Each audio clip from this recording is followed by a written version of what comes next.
And welcome back. This is your man Warrior. This is another patron roster review, and this is one of the first 4 patron roster reviews that will be on my new Warriors roster reviews channel. So if you're watching this, that means you subscribe to my new channel and you were one of the few that are actually getting my roster reviews now. If anybody you know wonders where my roster reviews have gone, please let them know they need to subscribe to this channel for them to get these roster reviews. Now let's get started. This is Grand Admiral Bambi from Sabers of Wren. So shout out to Sabers of Wren. Been playing basically since the very beginning and is a small dolphin. Obviously got a couple of years in, so there's going to be a lot of natural development, which is awesome. And British Bambi has asked about arena, kind of the tweaks of arena, ships, how can you tweak your ships, and then also the possible next Zeta. So this is going to be a pretty quick video. There's not a whole lot to this because you kind of know what you're doing. You can reach into the top 100 on your arena, and you can reach into the top 100 on your ship's arena. So you're doing things right for a very small dolphin. You're doing wonderfully. Now in arena, the first thing I noticed is you're using a Rex lead with R2-D2 CLS, Kylo Ren, and Thrawn. Excellent team composition, especially because you have Kylo Ren Zeta'd. His new rework that they just did, he can't crit, but he does do more damage on base damage. So you're going to want to make sure you mod him with offense if you're going to run him, because now the crit chance in crit damage, he's not going to actually crit. So if you look, you've got crit chance, crit damage. I would switch these out for an offense set. Just so that way you get more bang for your buck. But Kylo Ren is still a viable option. But I did notice while looking at your characters, you have a Gear 10 6-star Darth Nihilus that is only 2 away from Gear 11. I would put the 2 pieces in to get to Gear 11, and Darth Nihilus could definitely be a replacement for Kylo Ren if you wanted. Now, Kylo's at Gear 12. I'm not sure you're going to want to go from Gear 12 to Gear 10, but Darth Nihilus has that guaranteed annihilate, which is excellent. So anyway, that's just kind of a tweak you could do, but really even better than that, when looking at all of your characters, I noticed that you happen to have Han Solo. Now, I will tell you that Han Solo is the #1 damage dealer in the game, period. I use him every single day, and there is not another tune that I could put into my team that does the terrifying amount of damage that he does. My special is almost always over 30,000 damage, and then he immediately gets another turn because of he gets turn meter gain on his crit chance, and then he gets to take his basic, which he'll shoot twice if it's the first time shooting in that turn, which obviously every time he gets another turn, he'll shoot twice again. And anytime he counters, he'll get to shoot twice. So he can shoot up to 3 times in a row, with it being approximately 30,000, 20,000, and 10,000. That's 60,000 damage to a character. That is a terrifying amount. That's consistent, and that's kind of all he does. That's his bread and butter. So I would continue to gear up Han Solo. I would get him as high as you can. If you can get him to Gear 11, then at minimum, great. If not, try and get him to Gear 12. At Gear 12, his damage goes up significantly, and his ability to ignore the armor aspect of the opponent goes up, which means more of the damage he's trying to apply will actually go through. And for Han Solo, you would definitely want to do his Zeta on shoots first and finish off Deadeye, and never tell me the odds with the Omegas. So you did ask about your next Zeta, and if arena is important, and I think it is, I would definitely finish off Han Solo, make him your #1 priority, and then I would put the Zeta on him. Now, I know you have some potency on him, but I would not mod him the way that you've modded him. The speed right here is fine, and I would do a crit chance set and a crit damage set. And then, of course, for here, instead of health, I would have critical damage. And again, you want as many speed secondaries as possible. On this, I would have offense like you have it, but I wouldn't have it as a potency set. I would have it a part of the crit chance and crit damage sets that you can put on here. So crit chance, crit damage is the sets, but the plus would be offense, the triangle would be crit damage, and the arrow would be speed. And then for the bottom left, of course, protection is an excellent way to just give them a little bit more oomph and stay power when he's there. So yeah, get him up, get him leveled up. The other thing that's really cool is you can use him in so many parts of the game now. With his turn meter reduction, he is, you know, he can easily help solo the Rancor very easily. He's one of the greatest tools for heroic Rancor soloing. He can help solo phase 1. You can use him as an overpowered attacker in phase 4 of the heroic AAT. Just amazing. You can use him obviously in territory battles.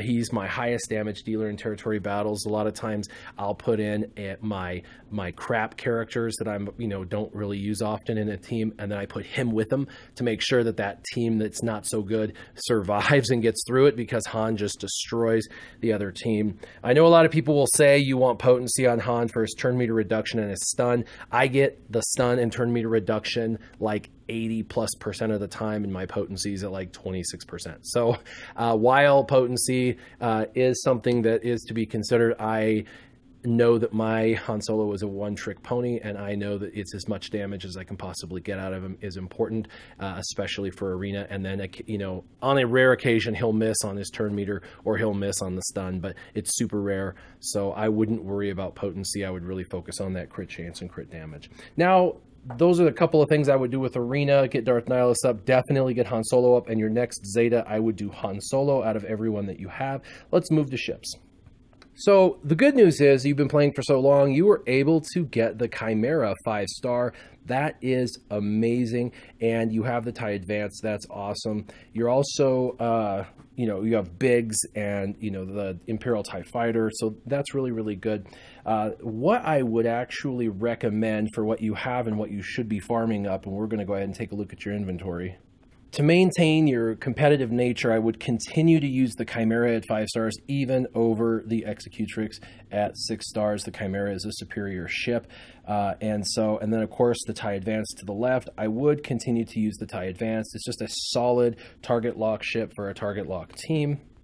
Now, I would want you to use the First Order TIE Fighter, but because yours is 5-star and the character is actually only gear 8 and he's nearly at the very, very bottom, I would say that this is one of those ships that you're just going to have to develop. And to the left, also the TIE Reaper, you're going to have to develop the characters. I would have Death Trooper as your #1 priority because Shore Trooper is already 7-star gear 10, but I would make Shore Trooper and the ship things I farm, because this TIE Reaper is the #1 ship in the game, in my opinion, because it can turn the tide absolutely in any ship battle, and all you have to do is protect it.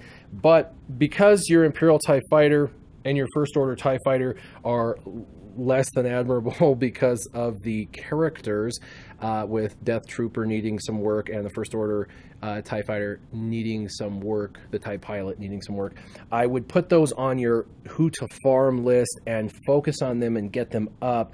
But in the meantime, you can still use the TIE Reaper even at that 3-star rate and as low power as it is. You just have to protect it. And so for now, what I'm going to suggest to protect it is going to be a 2-tank combination, and that 2-tank combination is going to be none other than Biggs, which you have, and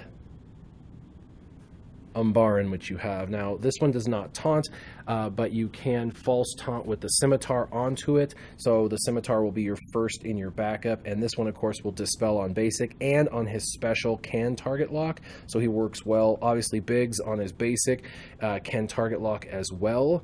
So you've got 2 tanks that can target lock, but with your initial lineup, the TIE Advanced, of course, which you have, the Umbaran, the First Order TIE Fighter, the TIE Reaper, and Biggs. That's who I would have in your top 5, and I would focus on those ships, like I said, the TIE Reaper and the First Order TIE Fighter. And then for your backup, of course, the first in would be Scimitar. The reason for that is as soon as they kill Biggs, who's more than likely going to be the first destroyed, he's going to come in, take his slot, and false taunt then on Umbaran Starfighter, which then makes them have to kill the tankiest ship in the game. So the Scimitar works excellent with that. Then I would actually have the Imperial TIE Fighter come in next, because it's a great target lock ship and it is an excellent ship to come in, and they have to kill it to try and win, and they're going to have to focus down on it, and they're going to miss a ton, and it's going to give a bunch of turn meter to your Chimera, who can then finish off other ship that you're going against. So you could have this in your initial lineup. I use it in my initial lineup, but that's only if you have the fastest Imperial TIE Fighter. If you're not the fastest on your shard, it's gonna be a moot point to bring this one into your top 5. And since your character's only gear 9, that means you probably do not have the fastest Imperial TIE Fighter, so put it in your backup.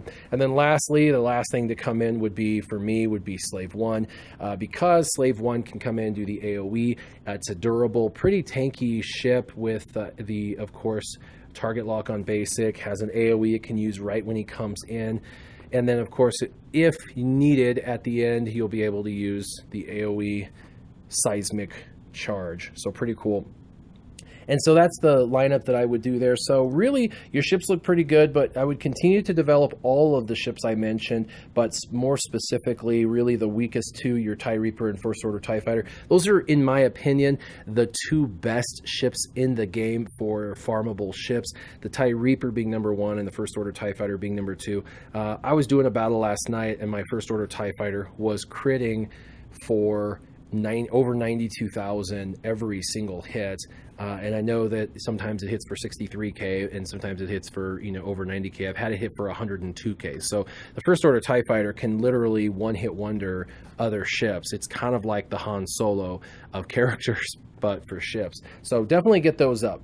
So British Bambi, aka Grand Admiral Bambi from Sabers of Ren, you're doing really, really well. Your arena team looks great. If you want to tweak it, get your Han Solo up, maybe work on your Darth Nihilus a little bit more. I would definitely tell you that you're going to want to, you know, get and develop Commander Luke Skywalker, so continue to work towards that. With your R2, the only thing I noticed with your R2 is you need to finish the Omegas. You've got Smokescreen, Improvise. You want to make sure that you finish those off. Those are Omegas worthy of being put on, especially when you're running them in Arena. Not only that, you do get more galactic power by doing those Omegas. And then, of course, continue to develop your Han Solo, your Thrawn, and you could also level up your Shore Trooper to gear 11 and make sure that you have that Shore Trooper, because he's already at gear 10. You might as well finish him off. He'll be great. And I would also make your Thrawn and R2-D2 the fastest 2 on your of all your characters. CLS and Rex do not need to be fast, neither do Kylo, but you want your R2-D2 as fast as humanly possible and your Thrawn as fast as possible. The faster you can get the smoke screen up and the faster you can fracture, the better you're going to be able to go in and apply the amount of damage and things that you want to do. So with all of that said, I hope that this helps you out. I hope that you get something out of this. If anybody watching this has any suggestions for British Bambi, aka Grand Admiral Bambi, make sure that you leave them in the comments down below. As always, keep your gaming on. Warrior out.